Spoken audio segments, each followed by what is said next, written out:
कभी सोचा है कि लिफ्ट्स या क्रेन्स जैसी भारी भरकम मशीनें इतना ज्यादा वजन उठाने के बावजूद अपनी स्पीड को कैसे कंट्रोल कर पाती हैं? इसका जवाब अक्सर डीसी कंपाउंड मोटर में ही छुपा होता है। चलिए आज जरा गहराई से समझते हैं इन शक्तिशाली मोटर्स के पीछे की इंजीनियरिंग को, कि ये कैसे काम करती हैं और क्यों ये कई इंडस्ट्रियल एप्लीकेशंस की जान है। तो आज हम क्या-क्या देखने वाले हैं? सबसे पहले हम डीसी मोटर की वाइंडिंग कॉन्फ़िगरेशन को समझेंगे। फिर इसकी कार्यप्रणाली और फ्लक्स के सिद्धांतों पर बात करेंगे। इसके बाद शॉर्ट और लॉन्ग शंट कनेक्शन के बीच का फर्क देखेंगे और आखिर में कंपाउंड मोटर की परफॉर्मेंस का पूरा विश्लेषण करेंगे।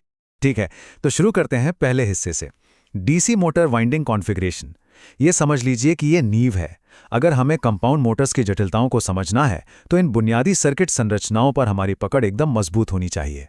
तो सबसे पहले बात करते हैं शंट वाउंड डीसी मोटर की। देखिए, नाम में ही इसका राज छुपा है। शंट मतलब पैरेलल। तो होता क्या है कि इसमें फील्ड वाइंडिंग आर्मेचर वाइंडिंग के साथ समानांतर में जुड़ी होती है। मतलब जो भी सप्लाई वोल्टेज आ रहा है वो सीधा का सीधा दोनों को बराबर मिलता है। और हाँ, ये कनेक्शन समझना बहुत जरूरी है क्योंकि इसी के ऊपर पूरी कंपाउंड मोटर की कहानी टिकी है। अब जरा इसकी बनावट पर नजर डालते हैं। ये एक ड्यूल एक्साइटेशन सिस्टम पर काम करती है। इसका क्या मतलब हुआ? मतलब ये कि यहां दो अलग अलग मैग्नेटिक फील्ड बन रही हैं, एक आर्मेचर वाइंडिंग से और दूसरी फील्ड वाइंडिंग से। यही तो इसकी सबसे बड़ी खासियत है, क्योंकि इन दोनों फील्ड्स का जो इंटरैक्शन होता है ना, वही इसकी परफॉर्मेंस को एकदम यूनिक बनाता है। और यहीं से खेल शुरू होता है कंपाउंड मोटर्स का। इसके दो मेन टाइप हैं, लॉन्ग शंट और शॉर्ट शंट। अब फर्क क्या है? देखिए, लॉन्ग शंट में शंट फील्ड वाइंडिंग को आर्मेचर और सीरीज फील्ड, इन दोनों के सीरीज कॉम्बिनेशन के पैरेलल में लगाया जाता है। लेकिन शॉर्ट शंट में वो सिर्फ आर्मेचर के पैरेलल में होती है। सुनने में यह बहुत छोटा सा फर्क लगता है ना? पर यकीन मानिए, परफॉर्मेंस में जमीन आसमान का अंतर आ जाता है। चलिए अब थोड़ा और गहराई में उतरते हैं और बात करते हैं इसके डायनामिक्स और फ्लक्स के सिद्धांतों की। यानी वो कौन सी फिजिक्स और इक्वेशंस हैं जो इस मोटर के पूरे बिहेवियर को कंट्रोल करती हैं। ये तीन इक्वेशंस समझ लीजिए इस मोटर की जान है, बैक ईएमएफ, टॉर्क और स्पीड। अब इन तीनों में एक चीज गौर करने वाली है। दो वेरिएबल्स बार बार आ रहे हैं। एक है फाई यानी मैग्नेटिक फ्लक्स और दूसरा है IA यानी आर्मेचर करंट। बस इतना याद रखिए। टॉर्क जो है वो फ्लक्स और आर्मेचर करंट दोनों के सीधे प्रोपोर्शनल है, लेकिन स्पीड का रिश्ता फ्लक्स से उल्टा है। मतलब अगर फ्लक्स बढ़ा तो स्पीड कम हो जाएगी। ये पॉइंट बहुत जरूरी है। तो फिर कंपाउंड मोटर में खास क्या है? वो है फ्लक्स इंटरैक्शन। यहां एक नहीं बल्कि दो फ्लक्स हैं, एक शंट फील्ड का फाइशो और दूसरा सीरीज फील्ड का फाइसी। और जो टोटल फ्लक्स मोटर में काम करता है वो इन दोनों का अलजेब्राइक सम होता है। मतलब सीधा सा मतलब है, या तो ये दोनों फ्लक्स जुड़ेंगे या फिर एक दूसरे को घटाएंगे। और इसी प्लस माइनस के खेल के आधार पर दो तरह की कंपाउंड मोटर बनती है, क्यूमुलेटिव और डिफरेंशियल। देखिए इस एनिमेशन में कितना साफ दिख रहा है। क्यूमुलेटिव में दोनों फ्लक्स वेक्टर एक ही दिशा में है, एक दूसरे को सपोर्ट कर रहे हैं, जुड़ रहे हैं, जिससे टोटल फ्लक्स बढ़ जाता है। और डिफरेंशियल में ठीक इसका उल्टा, दोनों एक दूसरे के खिलाफ हैं, एक दूसरे को कैंसिल कर रहे हैं, जिससे टोटल फ्लक्स कमजोर पड़ जाता है। ठीक है, थ्योरी तो बहुत हो गई, अब जरा प्रैक्टिकल चीजों पर आते हैं। आमने सामने रखकर देखते हैं कि शॉर्ट शंट और लॉन्ग शंट कनेक्शन में असल में फर्क क्या है, बनावट में भी और करंट के फ्लो में भी। ये टेबल देखिए, सारे अंतर बिल्कुल साफ हो जाएंगे। सबसे जरूरी चीज जो देखने वाली है वो है series field current, IC। Short shunt में ये सीधे सीधे सप्लाई करंट IS के बराबर है, लेकिन लॉन्ग शंट में ये आर्मेचर करंट IA के बराबर होता है। और इसी एक फर्क की वजह से जब हम शंट फील्ड करंट ISH को कैलकुलेट करते हैं तो दोनों के फॉर्मूले भी अलग अलग हो जाते हैं।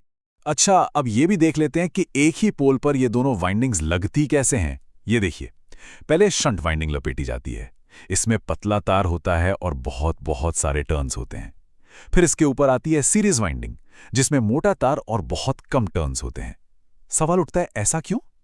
भाई शंट वाइंडिंग को तो पैरेलल में लगना है, तो उसका रेजिस्टेंस ज्यादा होना चाहिए ताकि वो कम करंट ले।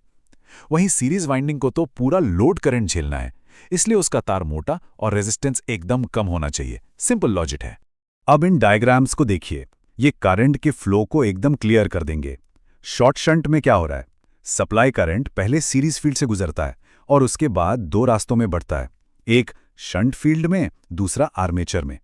अब लॉन्ग शंट को देखिए, यहाँ सप्लाई करंट घुसते ही दो हिस्सों में बढ़ जाता है। एक हिस्सा शंट फील्ड में चला जाता है और दूसरा सीरीज आर्मेचर के कंबाइंड पाथ में।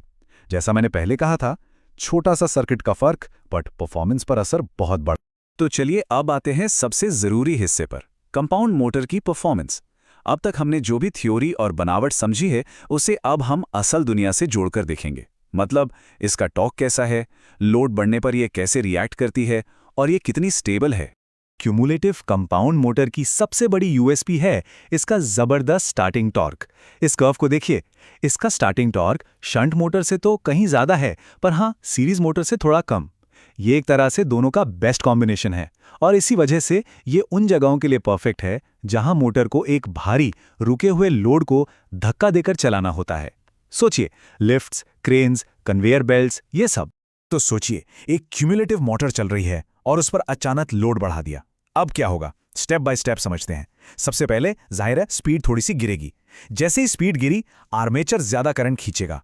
अब ये बढ़ा हुआ करंट सीरीज फील्ड से भी होकर जाएगा तो सीरीज फ्लक्स 5SE भी बढ़ जाएगा, और क्योंकि ये क्यूमुलेटिव है तो टोटल फ्लक्स भी बढ़ गया। नतीजा, मोटर फौरन एक जबरदस्त टॉर्क पैदा करेगी और उस बढ़े हुए लोड को आराम से उठा लेगी। कमाल है ना। अब जरा क्यूमुलेटिव और डिफरेंशियल को आमने सामने रखते हैं। क्यूमुलेटिव में शंट और सीरीज फील्ड समझिए दोनों दोस्त हैं, एक टीम है।